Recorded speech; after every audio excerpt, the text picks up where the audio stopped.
jero gaili kukaga binka ngote tona kira ojbar kunyalo wak kawaya mal guban gubutone chengwi waya yal na wedul wayde jongi deke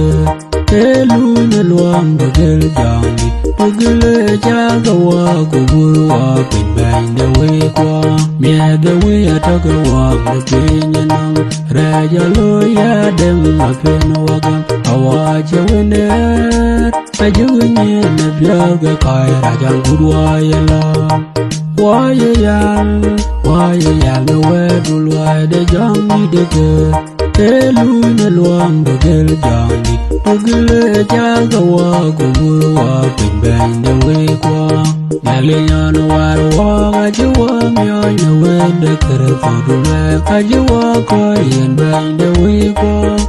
Emmanuel melende bangalate Waye yal ne wedul wayde jongi dege